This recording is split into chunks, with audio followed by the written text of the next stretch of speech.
Comment la Bible est-elle structurée? La Bible n'est pas un livre, mais une collection de livres, en tout 73 livres.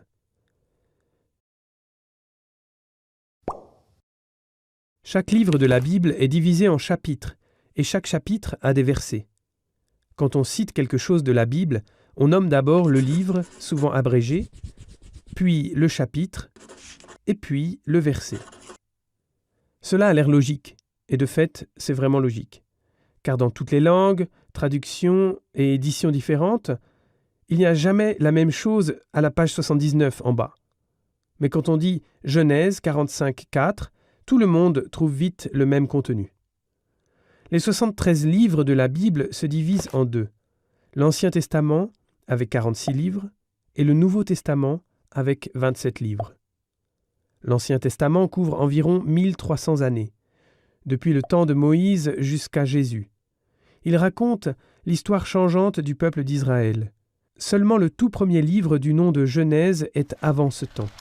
Il parle de la création, de la préhistoire et des patriarches. On peut diviser l'Ancien Testament en 4 parties. Premièrement, les 5 livres de Moïse.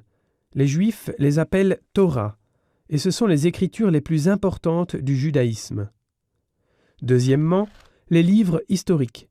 Ici, il y a une quantité d'événements et de figures qui ont formé le destin du peuple d'Israël, les grands rois comme David ou Salomon et d'autres qui n'ont pas été si super.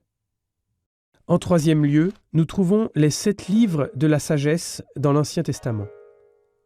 Le livre le plus long et le plus important, c'est le livre des psaumes. Les psaumes sont des prières, des hymnes et des poésies spirituelles.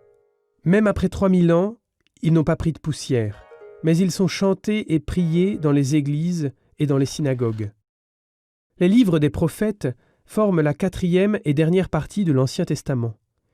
Il y en a 4 grands et 12 petits. Mais cela n'a rien à voir avec la taille.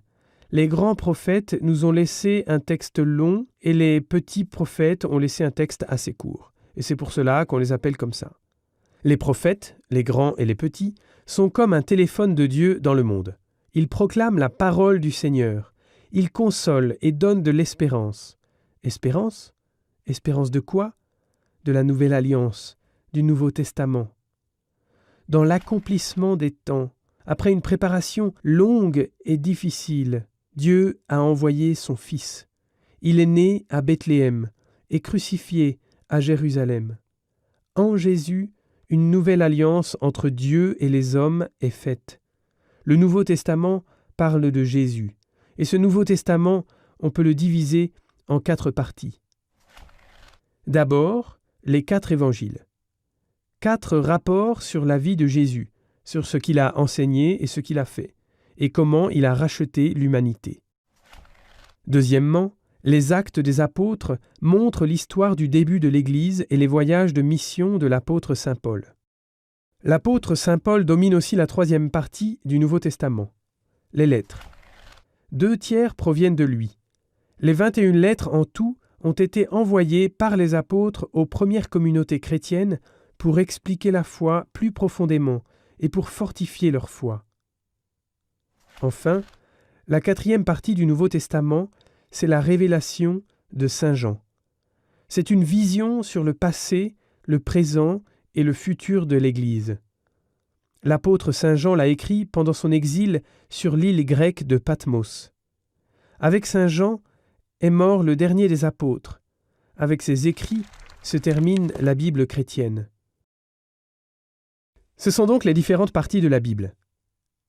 Il est bon de se rappeler de cet ordre. On trouvera ainsi plus rapidement, dans le livre des livres, celui qu'on cherche.